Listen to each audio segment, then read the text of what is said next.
map or on the international map.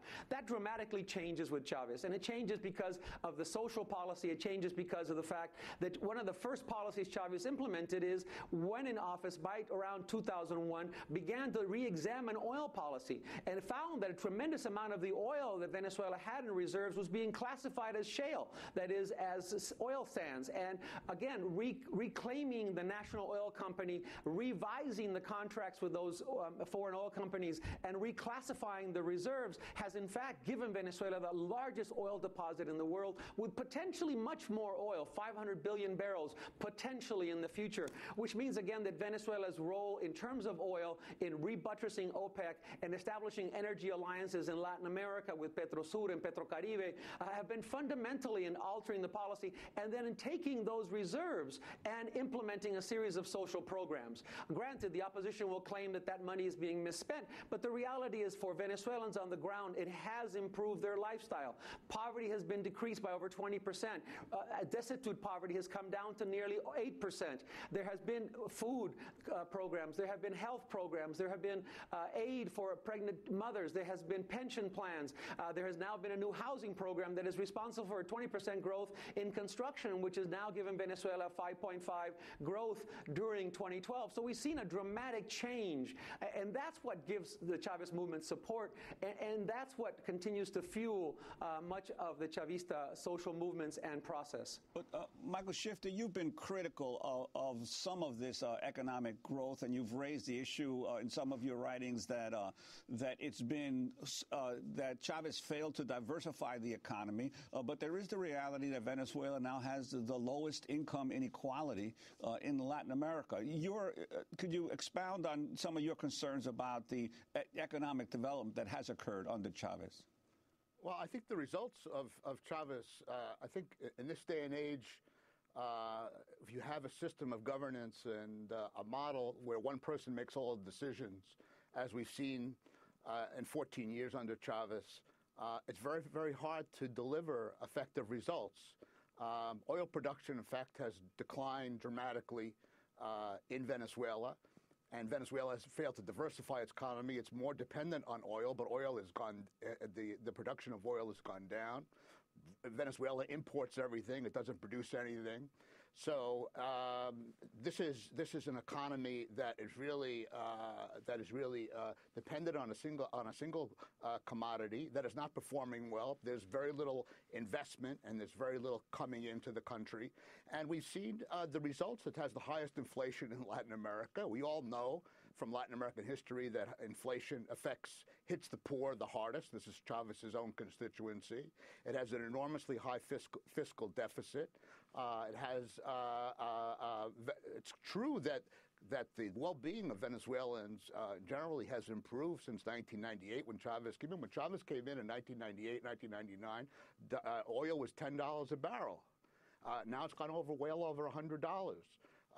So he has really ridden this tremendous increase in the price of oil, and he really had a tremendous opportunity because of his charisma, because of his connection with Venezuelans, and because of the money that he had to spend. But being the fact that he has really made all the decisions himself and has discouraged a lot of private investment, has been very confrontational, and very much of a polarizing figure, he hasn't left Latin America more united. It's true that Latin America is much more self-confident, more assertive, has enormous pride. I think Chavez deserves credit for contributing to that. But it's also a region where there's tremendous fragmentation and there's a lot of discord. And I think Chavez, as a polarizing figure, at the same time has also been responsible for that situation as well. In December 2009, I caught up with President Chavez for a few minutes at the UN Climate Change Summit in Copenhagen. I asked him what level of emissions reductions he was willing to support. 100%. 100%. 100%. We must reduce the emissions 100%. In Venezuela, the emissions are currently insignificant compared to the emissions in developing countries. We are in agreement. We must reduce all the emissions that are destroying the planet. un cambio de modelo, de modo de vida. However, that requires a change in lifestyle, a change in the economic model. We must go from capitalism to socialism. That's the real solution. How do you throw away capitalism? ¿Y cómo se tira el capitalismo? ¿Cómo se quita? Como hicieron en Cuba. The way they did it in Cuba. That's the way. The same way we are doing in Venezuela. Giving the power to the people and taking it away from the economic elites. Solo se puede hacer a través de una revolución. You can only do that through a revolution. I also asked President Chavez what he thought of the U.S. government calling him a dictator. Me río. I laugh. I laugh. It is the empire calling me a dictator. I'm happy. Y recuerdo al Quijote, And I remember Don Quixote. que iba con Sancho. Quixote who was with Sancho, you know? And the dogs start to bark, and Sancho says, Sancho dijo, nos muerden, nos van a morder. they are going to bite us. And Quixote wisely answers, take it easy, Sancho, because if the dogs are barking, it is because we are galloping. Yo estaría muy triste I would be very sad I would be very sad and worried si el gobierno imperial if the imperialistic me llamara. if the imperialist government was calling me a great democratic man. No, No, it is them, son el imperio the empire, who attack those who are truly contributing to the real democracy. verdadera. Muchas gracias, pero tenemos que irnos.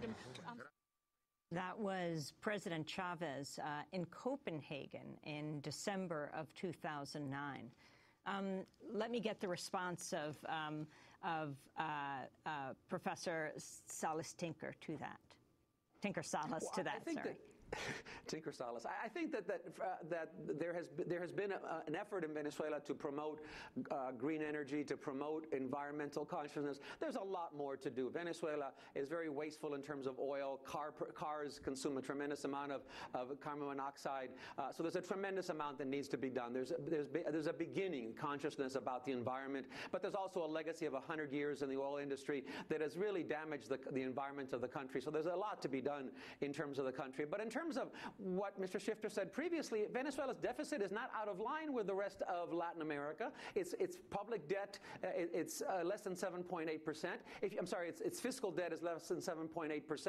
Its public debt is about 45%, way in line with debt ceilings in terms of Latin America. And Latin America today is more united than ever before. You didn't have 12 years ago the Union of South American Nations. You didn't have CELAC, the Community of Latin American and Caribbean Nations. You didn't have Latin Americans resolving their own internal affairs, as was the case in Bolivia when part of Bolivia's right wing attempted to separate from Bolivia, and you had the president of Chile calling for a meeting of presidents and making a declaration about the integrity of Bolivia. I think that it really speaks to the fact that Latin America is today confident, united in ways we have never seen before, and I think that Venezuela has played an important role in that as an advocate for regional integration.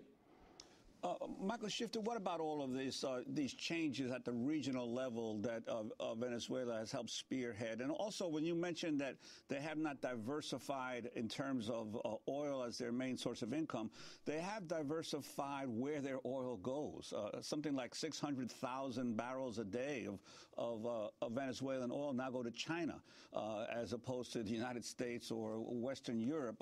Your sense of how the impact of Venezuela on regional politics? Well, first of all, on the oil, it's true that there's some oil that goes to China, but not nearly as much as Chavez has. When Chavez came in, he claimed that he was going to do a lot more in diversifying the markets. The fact is that Venezuela is still very heavily dependent on the U.S. market. And because of the crude oil, because of the refinery system, it's closer, it's cheaper, and for a variety of reasons. And of course, that is the main irony and contradiction of the whole U.S.-Venezuela relationship, is that while political relations have been very tense and full of strain, the oil keeps flowing, and Venezuela keeps selling, and the United States keeps buying it. So that I think is a situation where I think the shift of the market really hasn't happened very much.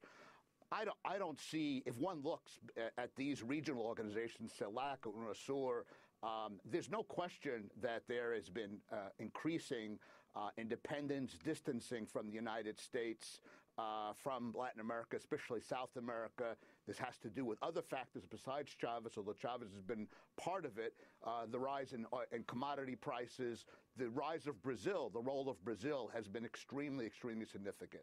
But if one looks at a lot of issues on economic questions, political questions, there are tremendous frictions between many Latin American countries. There's a lot of discord. There's a lot of disunity. There are conflicts between Chile and Peru. There are conflicts between a lot of different countries on a lot of different issues. There are trade problems between Argentina and Brazil today. So I don't think the fact that these organizations exist and have existed for a couple of years, it still remains to be seen how effective they're going to be. They're very new, and I think that there are a lot of differences, and I think that Chavez has been a polarizing force that has led to a lot of fragmentation in Latin America. I see a more self-confident region, a more assertive region with greater pride. And as I said before, Chavez is part of that, but at the same time, it's fragmented. And I also think he has been a factor in contributing to that tendency as well. Juan Gonzalez and I interviewed Nicolas Maduro Moros in October 2007, when he then served as Hugo Chávez's foreign minister. It was a year after Chavez had famously referred to then-President George W. Bush as the devil in a speech before the United Nations, saying, quote, "The devil came here yesterday. It smells like sulfur today." I asked Maduro what message he had for the United States. Our message is a message, first of all, to draw a balance, of what has happened over the last months in the world, what happened in the world, what's been the role of the United Nations to guarantee peace, how much the world has lost as a result of this crazy policy that is apparently will be prolonged with this attack against the Islamic Republic of Iran. It could reach a crazy level if we pretend to take the way of war to attack the Iranian people. Our message remains the same. The world should open their eyes. The U.S. society should react. The U.S. people can do a lot for peace, for stability in the planet, for the recovery of the planet. The awareness in the world today, it's also expressed in the United States. And we need a large, humane alliance between the U.S. people and the peoples of the world, respecting our diversity, cultural diversity, our different ways to see the world, and establishing a relationship of equality. That's the main message, and that's been the message of President Chavez a year ago. Venezuelan Foreign Minister Nicolas Maduro Moros, thank you very much. Current Vice President Nicolas Maduro, speaking to us when he was Foreign Minister in 2007 in New York City. Miguel Tinker-Salas, talk about what the U.S. relationship has been with Chavez, both under Bush and now under President Obama, and where Maduro fits into that. Well, I think, as you underscored in the piece before this, Maduro has been the foreign minister. And Maduro has been very important in reestablishing relationships with neighboring Colombia. He's credited with, in fact, mending fences at a time when a previous administration by Álvaro Uribe was very confrontational towards Venezuela, and they almost came to the point of breaking relationships. So that relationship has been, in fact, buttressed.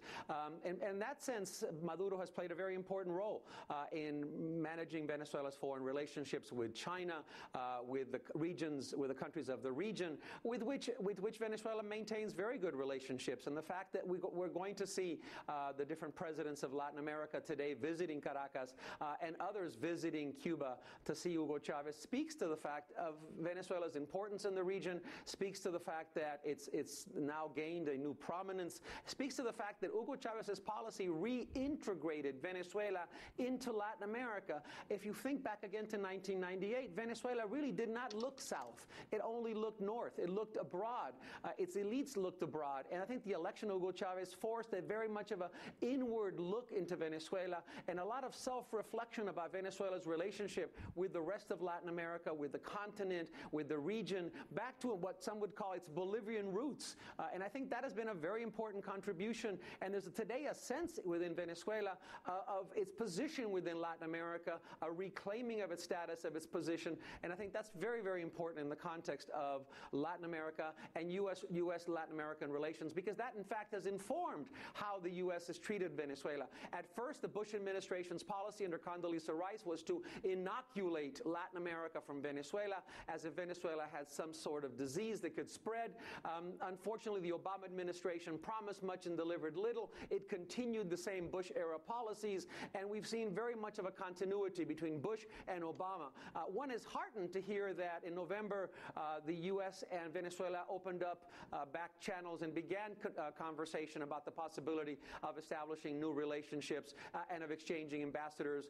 And I think that's very positive, and one looks forward to that. And Miguel Gonzalez, what are you, in the next few days and weeks, what will you be looking for in terms of signs of what's going to happen in Venezuela? Clearly, the government has taken the position that really only if President Chavez is out of commission for 90 days, and then they can actually renew that for another 90 days. So there's basically a 180-day period where he could be incapacitated before they would have to actually be forced to take action in terms of new elections. So you talk about what you're looking for. Well, I think that we're going to see the opposition continue the campaign. I think they're going to continue to claim that there's a constitutional crisis. I think they're going to try to see if they can create, if divisions exist between Maduro and Cabello. None have been evident, but I think they're going to try to play on potential contradictions. They're going to continue to increase the international media campaign and pressure to try to depict Venezuela as in the midst of a crisis. But again, let me underscore that this has been part of a process for the last 14 years. We've seen an opposition that for 14 years has been projecting Venezuela on the edge of the precipice, on the verge of a crisis. And the reality is that life goes on a normal basis. Most Venezuelans continue to operate irregardless of whatever the opposition or the government is saying. So I think I expect to see a process of transition. I think increasingly we're beginning to see what Chavismo without Chavez might look like. But I don't see the country entering a crisis. I don't see the country at the edge of a precipice. I think that's an awful lot of a discourse that's being promoted by the opposition and unfortunately being picked up by the international media. And Michael Shifter, how would you see the next few weeks or months, recalling that there were all of these forecasts that once Fidel Castro passed from the scene that Cuba would change dramatically, but that hasn't seemed to have happened so far? Well, I think that my sense is that there's going to be an election. I think we're in a period where, again, the government's trying to consolidate its position, assert its authority. My sense is that Maduro is going to be the key figure. But I also get a sense that the government doesn't want to wait too long for to have elections. I think that they have the advantage to the extent the elections could take place sooner rather than later. And I think they have the edge against the opposition. The opposition is demoralized after its defeats in October and December.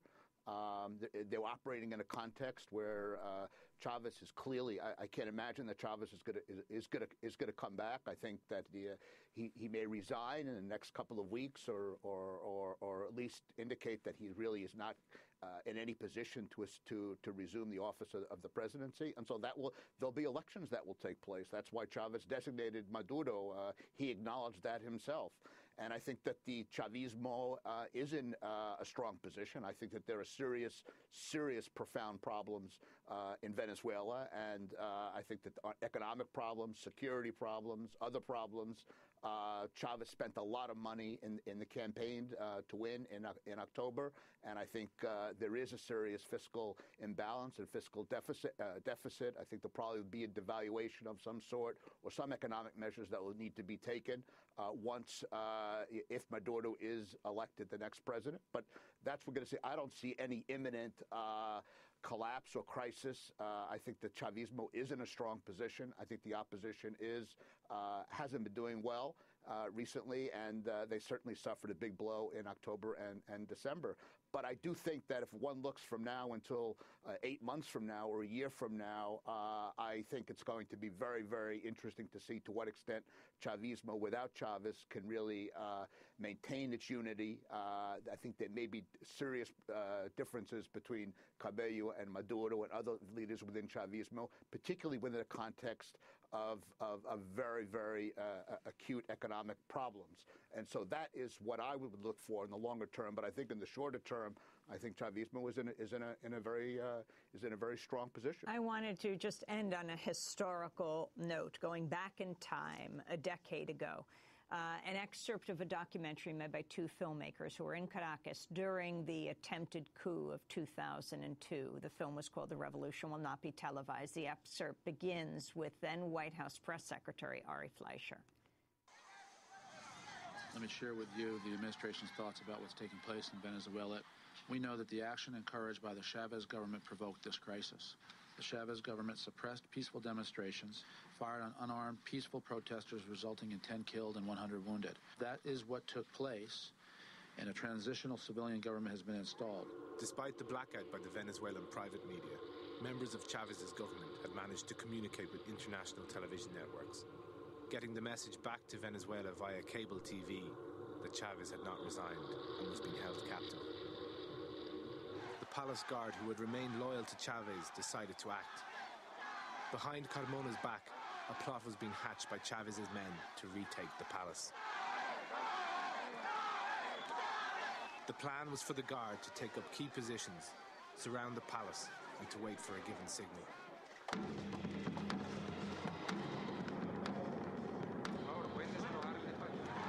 With all their positions secured, the signal was given, and the presidential guard moved in.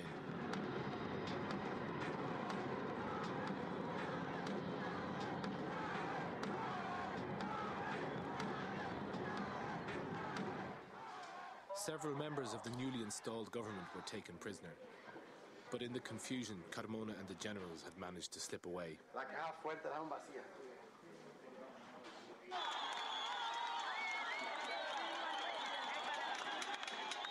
As the guards secured the building, Chavez's ministers, who had been in hiding for the last 2 days, began to arrive back to the palace to try and re-establish the legitimate cabinet. A clip from the documentary, The Revolution Will Not Be Televised, and of course we'll continue to follow developments in Venezuela as Hugo Chavez remains ill with cancer in Cuba. We want to thank Miguel Tinker-Salas, professor at Pomona College in Claremont, California, and Michael Shifter, president of the Inter-American Dialogue in Washington, D.C. This is Democracy Now!, democracynow.org, The War and Peace Report. When we come back, we look at a challenge to the Stop and Frisk program in New York. Stay with us.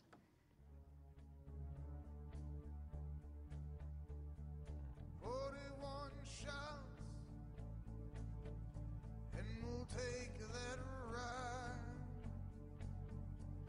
across this bloody river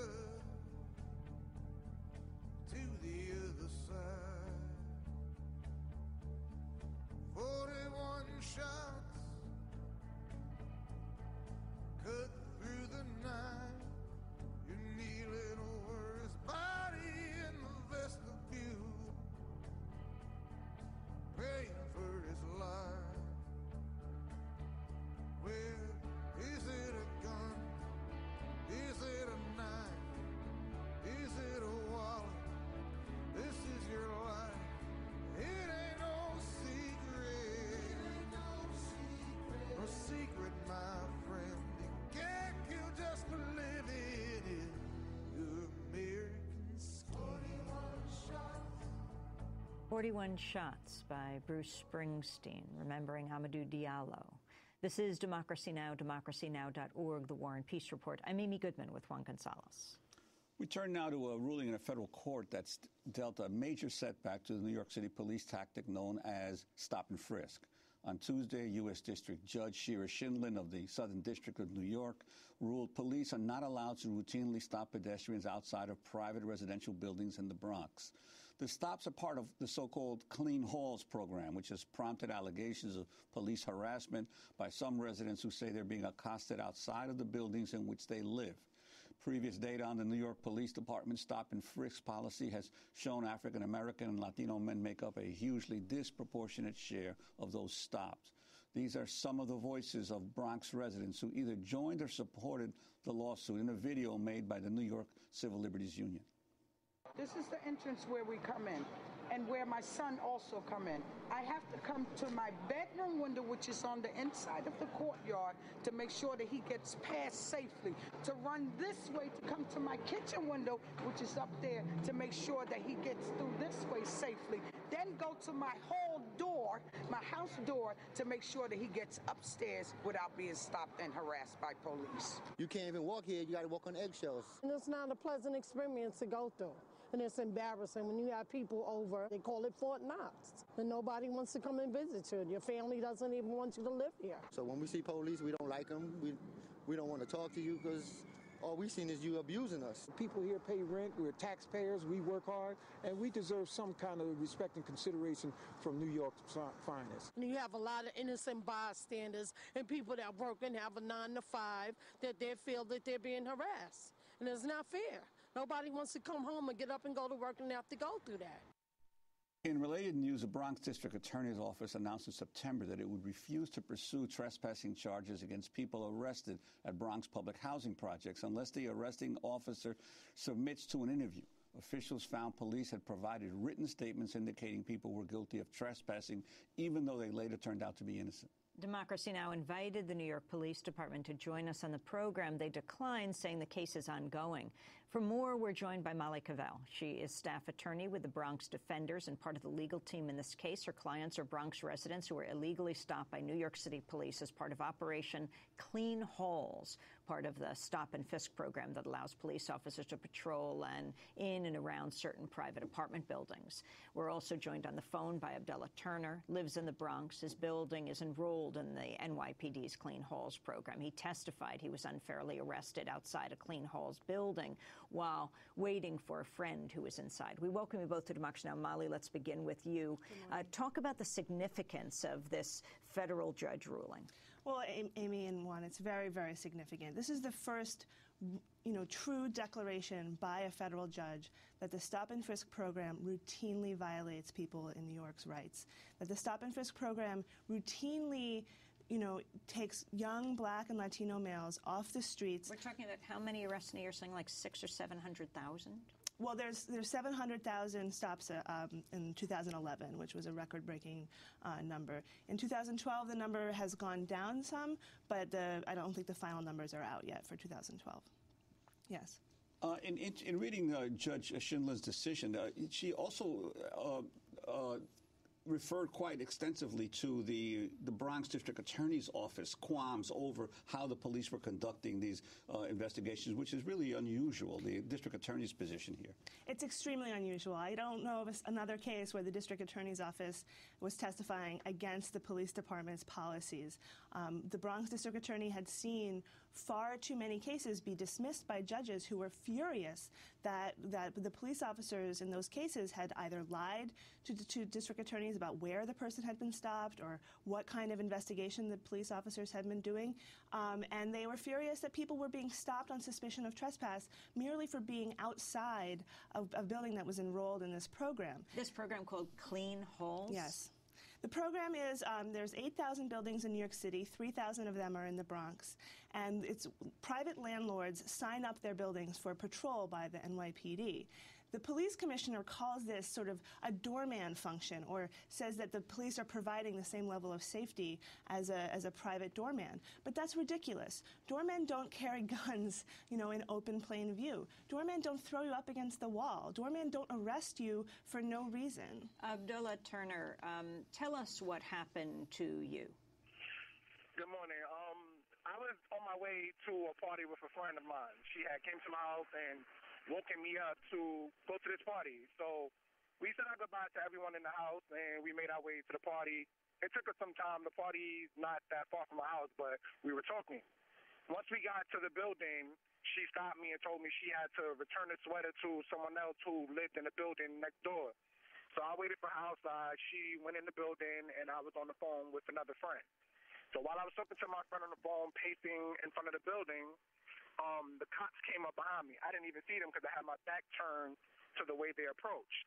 They got out the car, and one of them snatched the phone out of my ear. I turned around to see who snatched my phone, and it was a police officer. So I'm like, yo, what's going on? He stopped, and he was like, do you live here? He asked me. I told him, no, I don't live here. I'm waiting for a friend of mine upstairs. You know, she's turning the sweater. We're going to a party in the next building. He asked me some other questions. He asked me for my ID. I gave him my ID. I answered his questions, and he took my ID and my cell phone and went into the building with another one of the officers. I was outside with the third officer who continued questioning me until my friend came out. My friend came outside, and she asked him what's going on, and I told him that was my friend I was waiting for. So after that, he radioed in to the other officer telling them, you know, that he got the friend. They came outside immediately, and the officer who snatched my phone, he started asking her questions. So she answered his question. She gave her ID, and they said all the stuff they had to say. They searched her for whatever she had on her. They separated us. They had her against the wall, and they moved me to a car in front of the building. There, he pointed to a sign that said Operation Clean Hall and asked me did I know what it meant. I expressed to him that I didn't, and he then told me that I'm trespassing. I said, how could I be trespassing if I'm outside? So then he told me I'm going to jail. He told me to turn around, and he handcuffed me. Abdullah, we have 5 seconds. What happened next? 5 seconds, we went to the precinct. When I met the lawyer, Molly Cavell, and back and forth. I met my lawyer, Shayna Kessler, and then back and forth to court like 8 to 9 times. Let me ask very quickly, Abdullah.